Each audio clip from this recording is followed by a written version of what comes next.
तो फाइनली पूरे 10 साल बाद हमको देखने को मिल गई है लक्की द रेसर का पार्ट 2। तो सब्सक्राइब कर लो ऐसे ही न्यू मूवीज़ सबसे पहले देखने के लिए।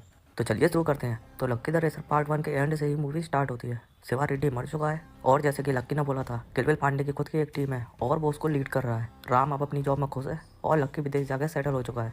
तभी लक्की को कॉल आता है कि उसके भाई का एक्सीडेंट हो गया है और कार में कोई भी नहीं बचा। तब लक्की विदेश से लौट कर आता है और अपने घर पहुंचता है और लक्की डिसाइड करता है कि अब वो लौट कर नहीं जाएगा। तभी लक्की को एक कॉल आता है और वो बताता है कि भैया आपके भाई मुझे बचाने के चक्कर में मारे गए। तो लक्की पूछता है आखिर ये हुआ कैसे। तब वो बताता है कि वो गाड़ी से जा रहा था और एकदम से मेरे बीच में आ जाने की वजह से मुझे बचाने के चक्कर में उनकी गाड़ी का एक्सीडेंट हो गया। तब लक्की रोने लगता है। तब फोन वाला आदमी कहता है उसके बाद भी वो साले मरे नहीं, फिर मैंने अपने हाथों से उन्हें मार डाला, जानना चाहोगे कैसे। और हंसते हुए फ़ोन काट देता है। लक्की गुस्से में चिल्लाने लगता है कि तू है कौन और ये सब क्यों कर रहा है। अब लक्की को पता चल चुका है कि कोई उसकी फैमिली को टारगेट कर रहा है, पर कौन और क्यों पर यह समझ नहीं आ रहा। तो लक्की सीएम को फ़ोन लगाता है और दोनों शाम को मिलने का डिसाइड करते हैं। जब लक्की सीएम के बंगले पर पहुंचता है तो सीएम के हाथ पर कोई अलग कर चुका है और जैसे ही लक्की चिल्लाकर बाहर से गार्ड्स को बुलाता है, तब सीएम लक्की को सॉरी बोलकर लक्की को छोड़ना मत चिल्लाकर मर जाता है।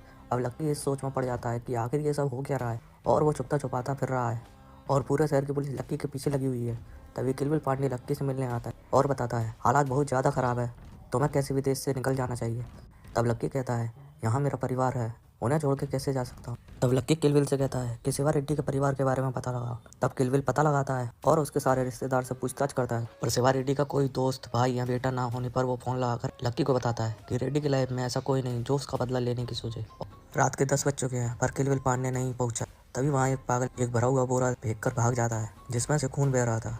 लक्की बोरा खोलता है तो किलविल अंदर पड़ा हुआ है और वहीं एक नोट लिखा हुआ है, मुझे माफ़ कर दो, मुझसे गलती हो गई। तब लक्की चिल्लाकर कहता है तू कोई भी हो कहीं भी हो, मैं तुझे ढूंढ कर मारूंगा, तू चाहे जहाँ भी छुप जाए। तब मुस्कुराते हुए एक बच्चा उसे सुनकर हंसता है और तब हमें पता चलता है कि रेड्डी का खुद का कोई बेटा नहीं था, पर उसके दोस्त का एक बेटा था जो कि रेड्डी को बहुत करीब था। और उसके पिता की मौत के बाद रेड्डी ने उसे इन सब लड़ाई झगड़ों से बहुत दूर भेज दिया और हर साल एक बार दिवाली पर उससे मिलने जरूर जाता था। जब एक दिवाली सिवाय रेड्डी नहीं पहुंचा तो वो बेचैन रहने लगा और वहाँ के वार्डन का सर फोड़कर वहाँ से भाग आया। और शहर में आने के बाद उसे लोगों की बातों से पता चला कि लक्की नाम के किसी आदमी ने उसे धोखे से मरवा दिया। बस तब से ही हर दिन वो लक्की और उन सबको मरवाने के लिए घूम रहा है और ढूंढते ढूंढते वो पहुंच जाता है लक्की के मुंह बोले भाई के ढाबे पर और उसके होटल पर काम करने लग जाता है।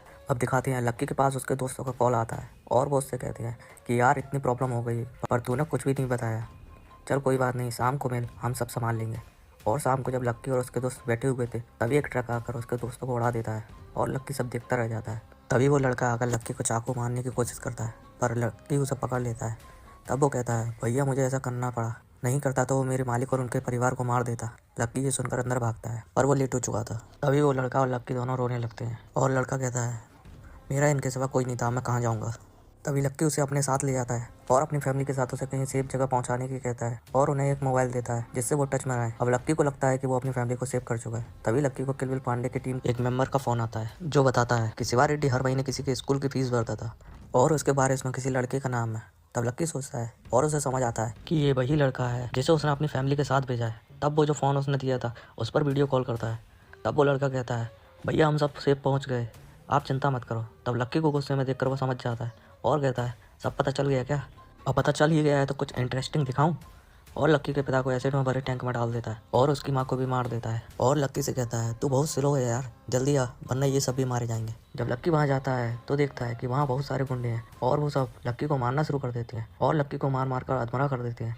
तब वो लड़का कहता है कि जो इसका सर अलग करके लाएगा मैं अपनी पूरी जायदाद उसके नाम कर दूंगा जो कि 5,000 करोड़ है। मैं रहूं या ना रहूं उसे उसका इनाम मिलेगा। इतने में एक हथियार उस बच्चे को आकर लगता है और वो मर जाता है और लक्की वहां से भागता है पर बाहर कई सारे गुंडे उसे घेर लेते हैं और अब वहां हो जाती है बहुत तगड़ी फाइट शुरू। लक्की बचने की कोशिश में लगा हुआ है पर हर कोई उसे मारना चाहता है और लक्की वहाँ सब लोगों को मार के वहाँ से निकलता है और बच्चों और वाइफ के साथ सीधा विदेश निकल जाता है। 1 महीना बीत चुका है और लक्की को लग रहा है सब ठीक हो चुका है, पर तभी लक्की को एक मैसेज आता है। उसमें लिखा है तुझे क्या लगता है खेल ख़त्म हो गया, ये तो बस शुरुआत है, मैं इतनी जल्दी नहीं मरूंगा। और ये मूवी यहीं समाप्त हो जाती है।